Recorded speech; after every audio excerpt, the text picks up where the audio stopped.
Welcome to the Awakening Potential Show. It's your gateway to the extraordinary. I'm Karen Rudolph, your host. I'm here to support you in stepping into your sassy confidence, your classy wisdom, and your bold, badassy brilliance. Because awakening your potential isn't just a moment, it's a movement. And here we dive into powerful stories, soul stirring tools, game changing strategies, and spark transformation in your life, in your work, and the world around you. So grab a notebook, open up your heart, and let's light the inner spark together. Today, I'm so excited to introduce you to somebody who truly embodies this journey for sure. I love his story. I can't wait for you to share it with you. Welcome, Christian. Thank you, Oh, Karen. Happy to be on. forgive me. I had it for the moment. I'm gonna get it. Schneeweihs. Levi's, that's right. Yes. Yes. Oh gosh. I'm working on that part. At any rate, Long and he is, complicated last name. I know, right? And yet people mess up my last name all the time. Go figure, right? So I could relate to it. But at any rate, Christian is a not only a husband and a dad, he's a video producer from Austria who has been living in Miami for the last 10 years. He's a nine-time Telly Award winner. He was keeping that one quiet. He's an expert in virtual short form content creation and digital branding strategy and trilingual media professional. Welcome to the show, Christian. It's such a pleasure to have you here. Thanks so much, Karen. I really appreciate it. And yeah, we had such a good connection the time we met for the first time when you were in front of the camera, actually, that yeah, I was really honored to be invited to your podcast. So happy to be here. Oh, it's such a pleasure. And I'm so sorry we didn't take a picture together. That would have been great. So we'll have to take a That's picture. right. Next So, time. um, wow, before we get into like the present day moment, go back in time if you would. What inspired you to become a videographer? Is that what you started life out as, or did you go through many transitions in the interim? I didn't go through a lot of transitions. Actually, I was always in school in Austria, where I grew up in the south of Austria, um, close to the Italian border. I actually always in school was good at languages and at creative things. So I was good at German, which was my first language, and also English, Italian, which I learned at school. And then I was good at writing. So I always kind of figured I might become a like newspaper writer. And I was also always very interested in sports. So as a kid already, I was collecting those newspaper articles, actually cutting them out of the newspaper about different sporting events. And I remember one time at school, we had to draw our dream job, and I actually drew myself in a sports stadium with a microphone in it. So, it was always my passion, sports specifically and kind of media. And also with my cousin, actually, we did like a radio show that we recorded on the cassettes, on the tapes. Uh, Oh, Also with my other cousin, we were writing short stories. So I was always very, very much into that type of work, and always good at school. I was not good at maths, so I was always good at languages. And then actually I started working for a newspaper when I went out of high school, uh, after I left high school, and when I just started college. And then walking around in college, I actually saw an advert of a local TV station in my hometown. They were looking for a sports reporter for soccer. And I applied, actually, and then yeah, it worked out. It actually didn't work out first because they did a real casting and everything, and I was quite nervous, a little shy, and so they selected somebody else. But I think I came second, and it seemed like it didn't really work out with the first person they chose. And then after a while, after 2 3 months, they called me, and then it all started for me love it. I love at the it. beginning of my journey.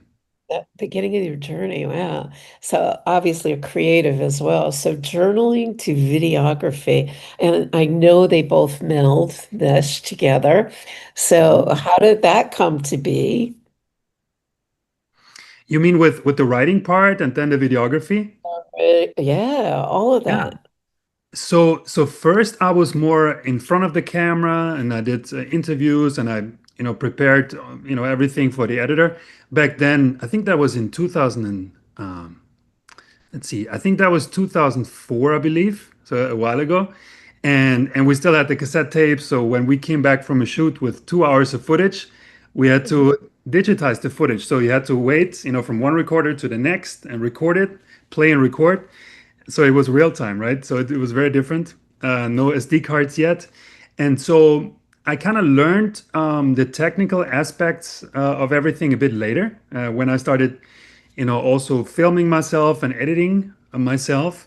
And so it kind of, became the full scope, right? That I familiarized myself with, which was great because I'm not that much of a technical video producer that I'm super into the technical side. I am also, but I think I'm still kind of a hybrid between somebody who writes and who is creative and who maybe writes storyboards or creates the ideas and also does the technical execution. So I'm into both worlds. Nice, nice. So do you foresee like a book in your future or your own movie or some such in your future? Yeah, actually, I can imagine that. Definitely. I've thought about a book, definitely of our journey, also with me and my wife. Which is a big thing for both of us to move here to the US, but also definitely a film or documentaries, because this is a field now that I'm have recently moved more into. And I'm now actually working on a really cool documentary also called Your Money Vibes, which is pretty amazing. And yeah, soon after I'll be working on the edit for the documentary that we shot together. So I'm excited about that too. I know. Please do make me look good. No, I'm kidding. Of course. I'm all stuffy today, so I don't feel anything like I did on that shoot. What we did It looks together, amazing. what we're referring to is the miracle of the frequency of manifestations and the frequency Yes. of healing, which I'm really excited to come out. And the team was just absolutely amazing. You were absolutely amazing. I'm so grateful for the photos that you took and gave me as well. That was a nice touch. I'm still using them. Yeah, It the was behind the scenes, always cool. Yeah, it was such a great experience because I've been behind the camera, I've been in front of the camera, similar to you, and it's a totally different vibe. But for our Mhm. listening audience who've never touched either, do you have any words of wisdom for them that if they want to, you know, awaken the potential within them, like what would you tell them? To be in front of the camera and to be maybe your authentic self in front of the camera, you mean in that direction? Either way, either way. Yeah, I think, it's just such a everything is so visual nowadays, right? It's just and I'm probably not even the best example of doing that myself, right? Putting yourself out there and creating content. I produce content for a living, but sometimes you know how it is. You're a web company and you do websites all day long for everybody else, but maybe you push out doing your own website, right? It's the same with me. I do content for so many clients and I enjoy it so much. But then when it comes to doing my own content, I could probably get a little more active. So, but it's just such a visual world nowadays, and it's there's so many opportunities in this field that I'm working in because when I was brought up in the old school media still, if you worked in audiovisual, you either worked for a production company or for a TV station, pretty Right. much.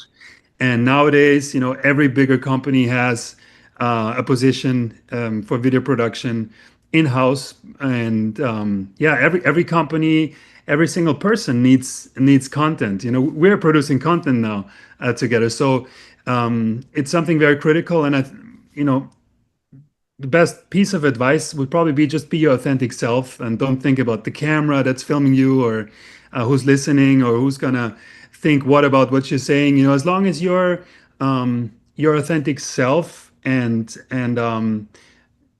you know get those messages across that you really authentically feel and mean, then you're gonna be good, and then you're gonna have that charisma in front of the camera that really correct characterizes you. Yeah, I couldn't agree more because I remember, and I'm going to add to that, even when your voice is shaky, just start someplace. I remember when I first started, I would take a sticky note and I would put a smiley face on it and cut out the nose and put it on top of the camera. And I'd be talking to this smiley face and like saying to myself, oh, this is so crazy. But it worked Yeah, because now, being in front of a live camera with you, I'm so grateful for the experiences that I had because I can't imagine like 2 years ago how I would have been in front of a live camera with other people looking. It's one thing to video yourself but having other people on, you really have to let go of judgment and really let go of that self-talk and just be. And I'm so grateful I was able to, and you all really truly made it just such a no pressure experience that it was really awesome. So I was playing. And that's what I think your part of your magic is as well, is creating that energy for people to be in that space. So thank you for that. So thank you, thought Karen. thought I'd sort of sneak that in there as well. But let's go back in time a little. I know you Mhm. met your wife not here in the country. You're from Austria. Tell us the story, and then fast forward to your son, and speaking these languages for your son to learn as well, I think is Yeah, brilliant. And, especially in a world, back in Europe and, there's so many surrounding countries here in the States. English and Spanish for sure, especially here on the West Coast, Miami and East Coast rather, Miami and such.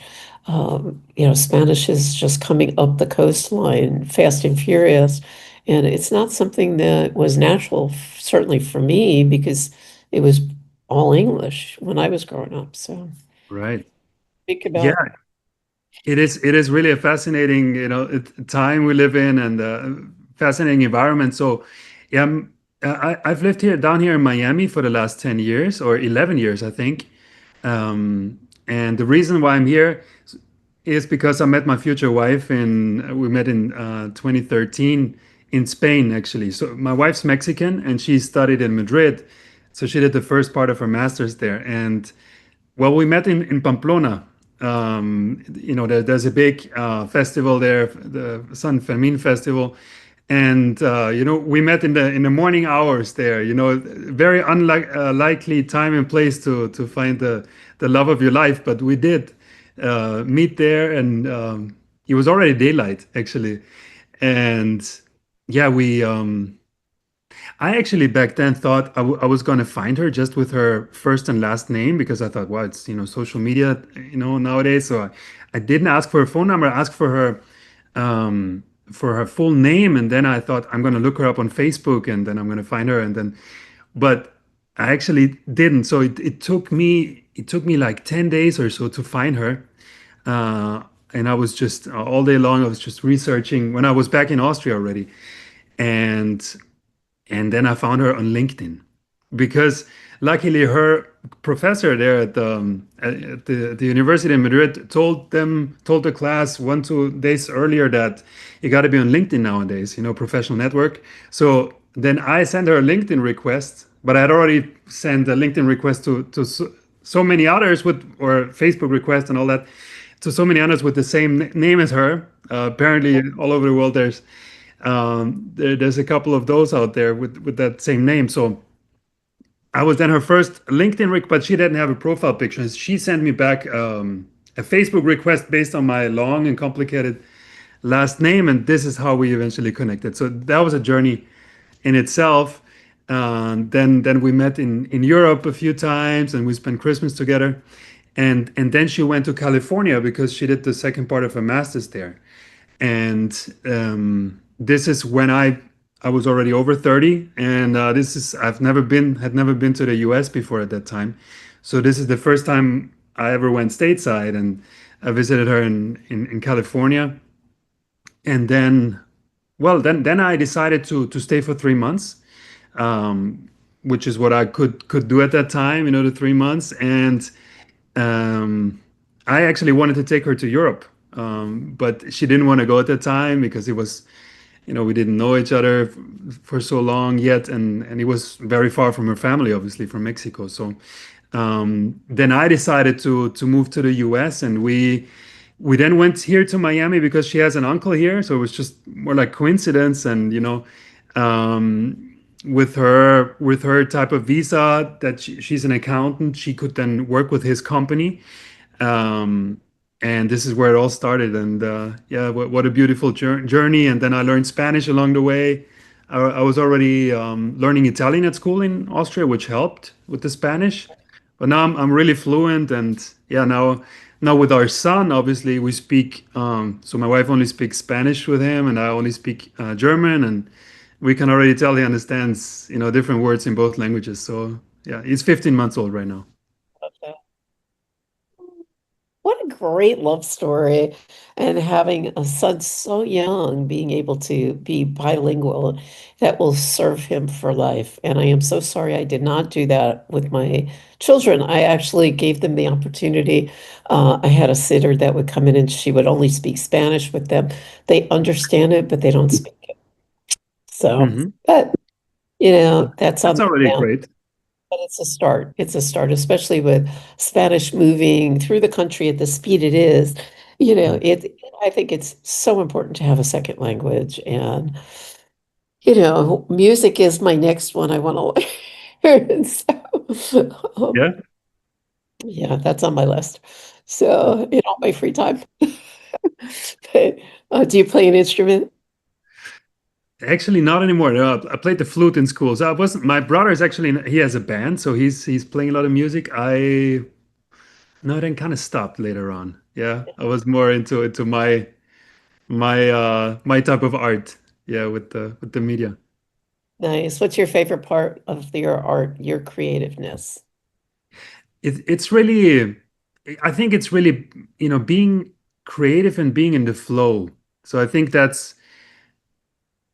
it's just about following your passion, really, I think, with what you do. And you kind of feel intuitively when it's the right thing for you. Because I remember also my dad, he told me after high school, I actually spent a year working like as an ambulance at the ambulance at the Red Cross in Austria. Because you either have to go to military as a guy in Austria or do social work, do something like that. So I went and spent a year working with the Red Cross as an in the ambulance, not as a driver. I didn't have a driving license yet at the time, but I was there with the patients and with the, um, you know, not just emergencies, but also, driving elderly people to dialysis and things like that. So that was very, very great time, I think, for personal growth and seeing what's going on in the world. But then my dad told me, hey, why don't you study business? I think that's a bit better for, you know, getting a job later and things like this. And I said, no, I want to work in media. I couldn't really relate to studying economics or things like this because my passion was not there. So I kind of knew intuitively it was the right thing always to go into media. Obviously, I didn't know how it was going to evolve.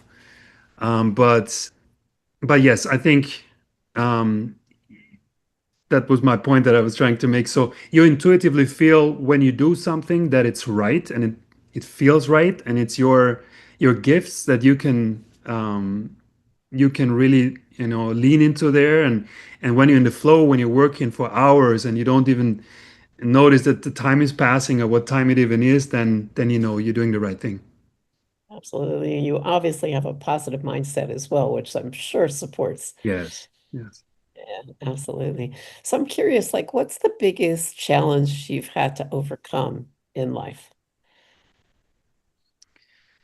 The biggest challenge to overcome in life, a really big challenge was, I don't know if it's the biggest, but a really big challenge was, being able to built a life here with my wife, and not just to be here in a different continent, in a different country, but she obviously being Mexican and not Mexican American, me being Austrian, not Austrian American. So we were both here just by ourselves, really, um, and I think this is also what made us so strong together, because we had to face, she has an uncle here, but all our family is abroad, really. So, and I remember we got married here in Pompano Beach, on the beach.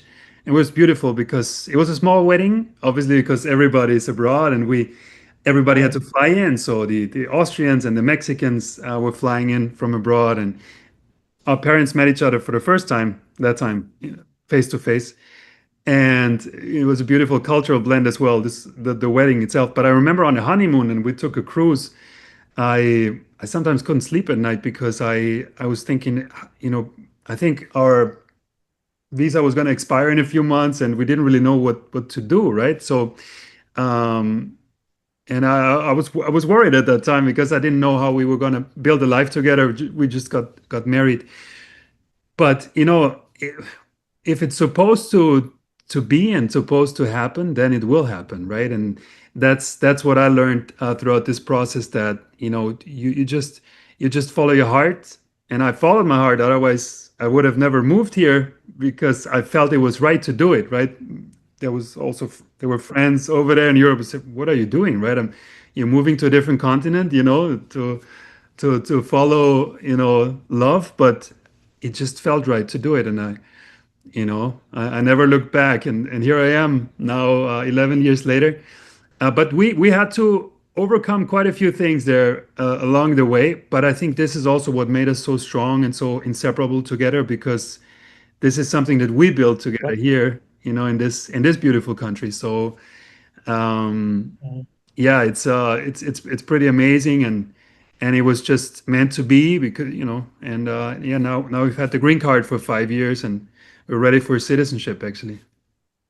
How exciting. Yeah.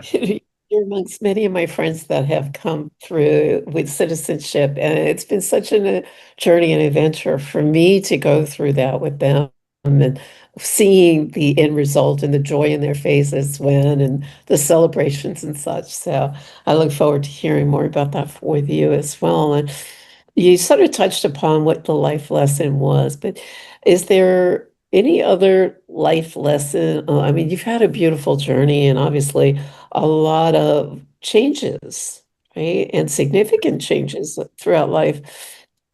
What's the biggest life lesson you've learned?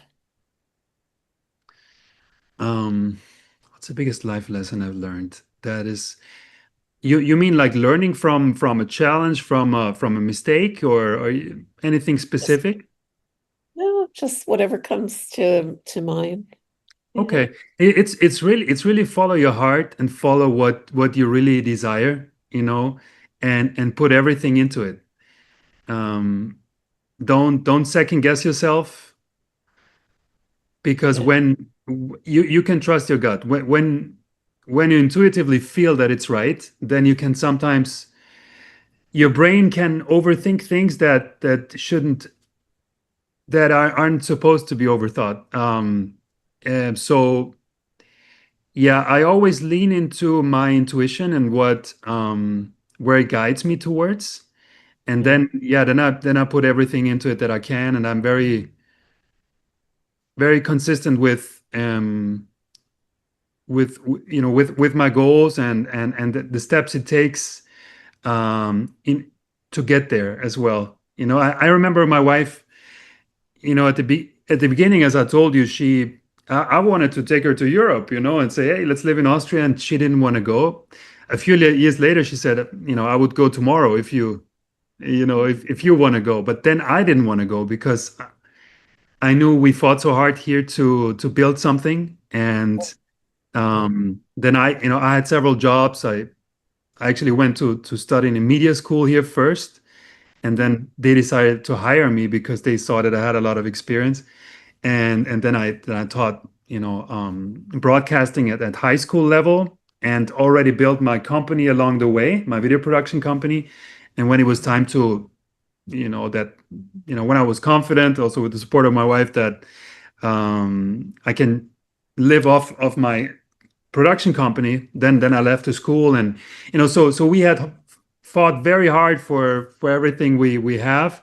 We're very proud of it, and then at that point I wasn't ready to move back to Europe, because I felt like we still got to complete our mission here, and we might go back at the later point, but yeah, it's been such a beautiful journey here. And what one of the things that I learned here, that's a big thing for me, is entrepreneurship, because I didn't grow up in a family with any entrepreneurs in it, and I also, the entrepreneurial mindset is not really that big in Europe, and I feel it's really big here. Interesting. That many people have a business, even if they have a full-time job, they have a business on the side, or they have several businesses. So it's and also surrounding yourself with some of my clients, very successful people in business, that I had you know that I had the privilege of working with them, like Nick Sarnicola, for example, who would also call my mentor. I've learned a lot. If you surround yourself with successful people, you kind of lose that. Because you tend to have a picture of very successful people who have made maybe a lot of money as well, that this is it's unreachable, right? You cannot get there.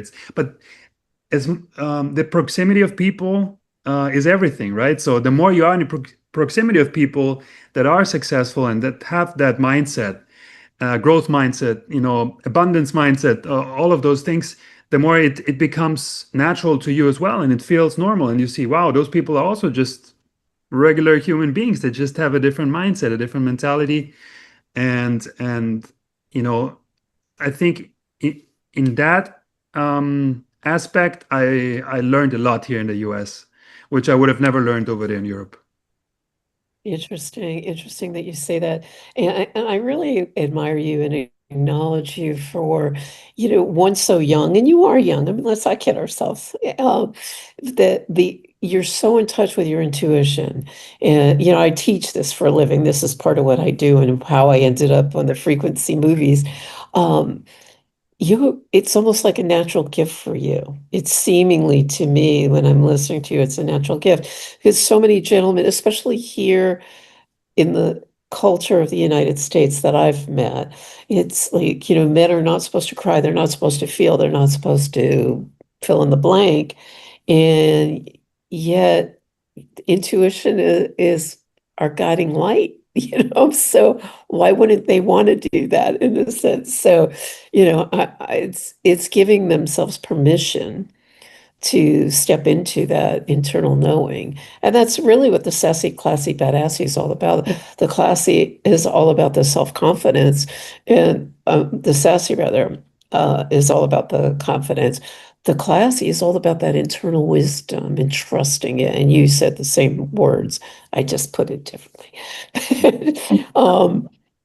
But yeah, I mean, it makes all the difference in the world, doesn't it? Like, do you find tapping in and trusting yourself with your intuition, there's a level of personal freedom there, is there not for you? Absolutely, yeah. We talk with my wife all the time. I'm able to enjoy so much time with my son, right? If I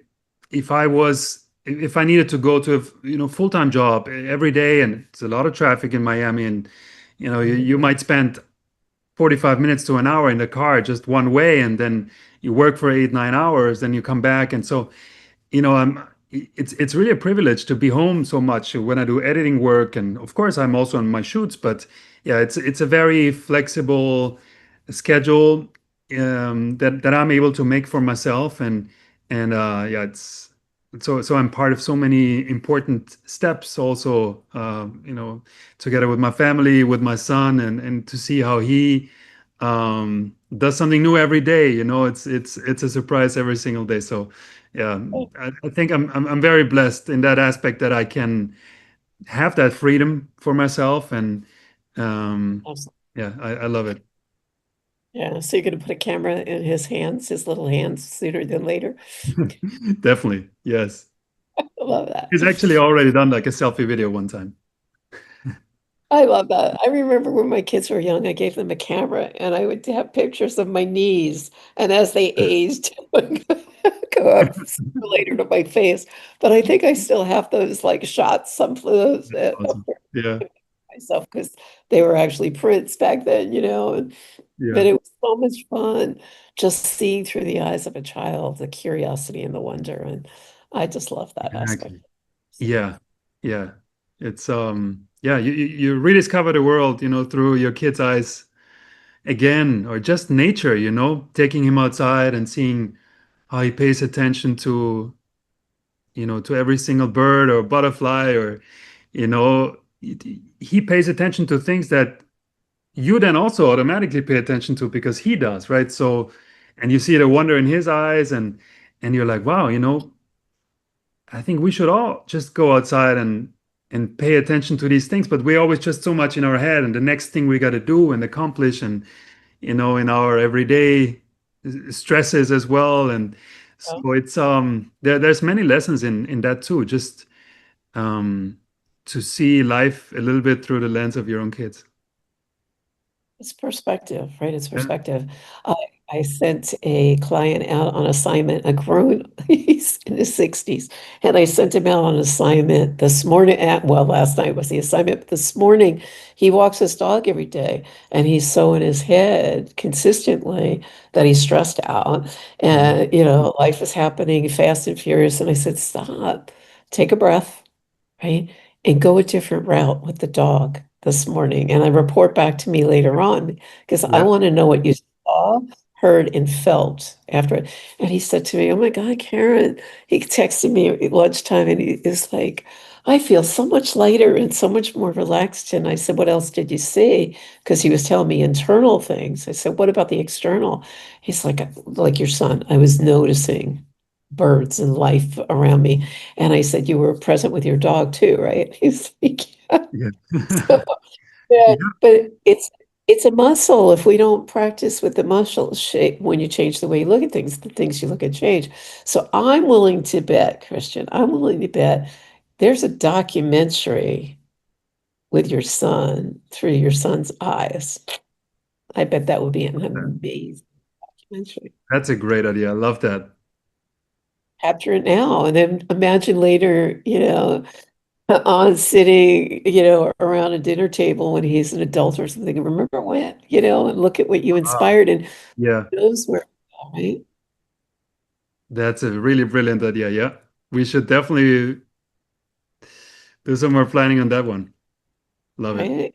I think it'd be Yeah. fun, right? It Yeah. would be fun Yeah. in his eyes, what that would look like. And imagine how many other parents' eyes that would open and touch, right, as a contribution. For sure. Yeah. Yeah, there's so many lessons. Of course it's also chaotic, when you have a kid, and when you have a business, and my wife has obviously a job and a lot of work as well, and uh, she's doing amazing. She's an accountant. But it's just such an amazing time, and It it's a goes lot of fast, growth.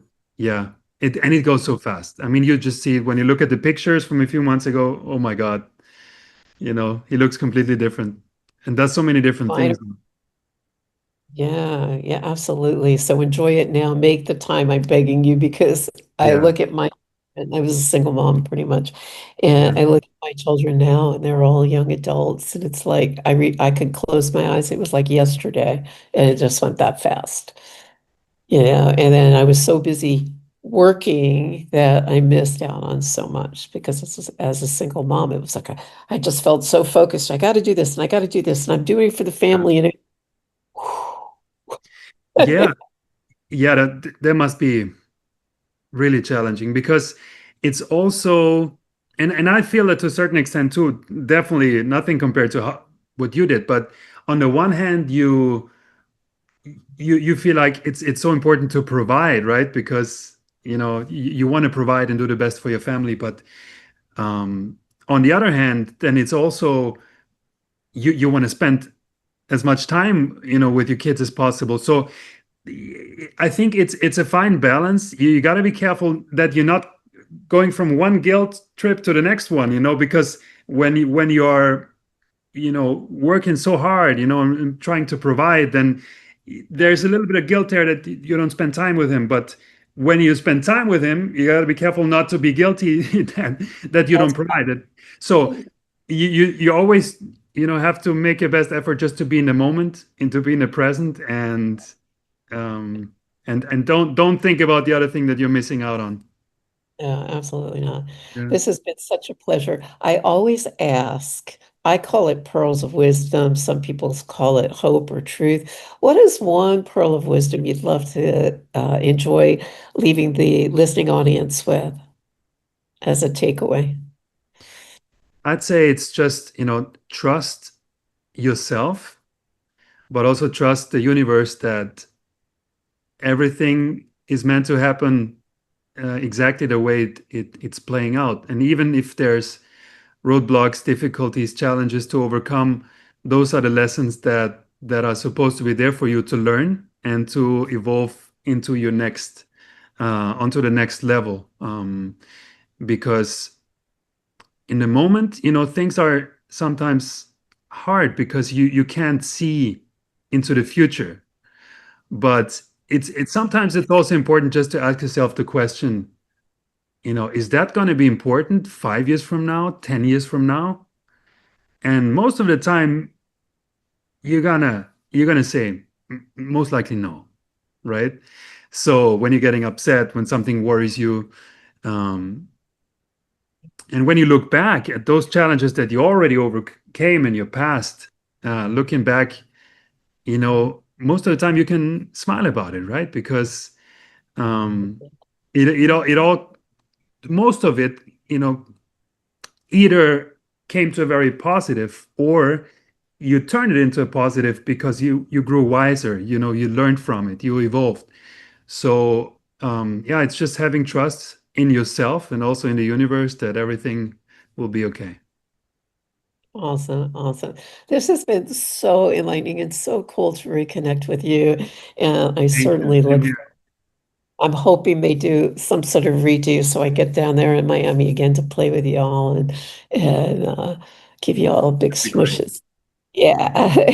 Yeah, Um, it was an amazing day, and I feel like especially the two of us, we had that connection instantly, and I can also tell I have a lot of empathy anyway, or I can relate to people easily into their story. But when I heard you speak, I felt that connection right away, and then we talked a little bit off camera too. When we stopped rolling, and yeah, it's sometimes there's just an immediate connection. So I'm really really happy we kept in touch, and grateful for the opportunity today as well. and hopefully we will stay in touch.